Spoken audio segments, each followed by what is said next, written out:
Hi, Jeff again for the CBA. We're back at the loading bench, and today we're going to talk about neck expanding. When we're dealing with loading cast projectiles, we're quite often dealing with a projectile that is of a greater diameter than its jacketed cousin. And in the 303 British that we've got here, jacketed bullets run 311 to 312. The cast equivalent, not unusual to be 314, 316, even 318 for some of the 2-groove barrels to make them shoot. So a neck that's been sized to hold a jacketed bullet at 311 is going to be extremely tight for our cast cousins. So we need to relieve that neck in such a manner that it allows us to seat the bullet easier, it allows us to seat the bullet without damaging it, and it allows us to seat the bullet in such a way that it aids in keeping it as straight as we possibly can in terms of the axis of the barrel, because our soft bullets are less tolerant to anything going into the chamber skew. So our jacketed bullets are nominally about 115 Brinell.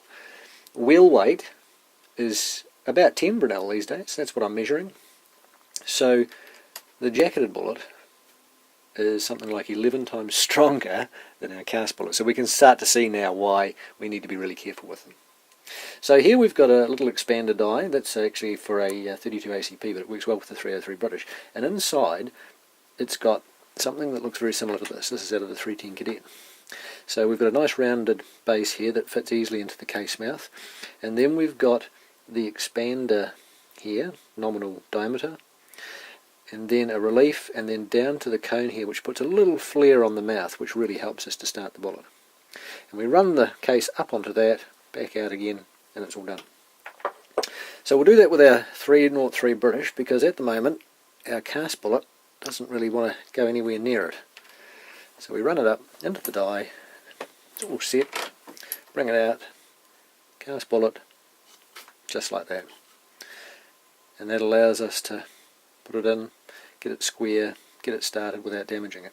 Now, with the gas check we afford a certain degree of protection.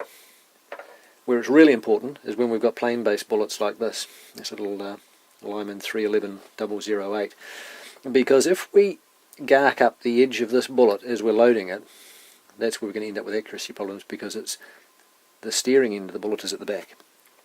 We expand the case mouth, these fellas just slip in straight like that.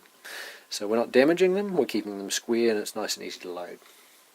So another example is we've got a couple of Hornet cases here, and of course our 40 grain ballistic tip, very easy to start in a normal size case, but when we get our cast bullet it won't even go near, because this is 225.5. We've got one here that we've run onto the expander ball, and the gas check seats in just like that, and that's the difference. So what we're doing is we're creating a better environment for our cast bullets, because they're more delicate, they're softer, and they're generally greater in girth. So that is neck expanding. It's very straightforward. Lyman make what they call an M die. It's a very similar arrangement to this. Straight wall cases like pistol cases, 45-70, 38-55, they come with 3 dies, and they'll have an expander die like this as well. But for our bottleneck cases, the likes of the old Colonial Warhorse here, you can buy an expander specifically for it, or you can even make one as I did for the Little Hornet. So that's neck expanding. It will aid your shooting, it'll aid your loading, and your little cast bullets will thank you for it. Hope that's been some help.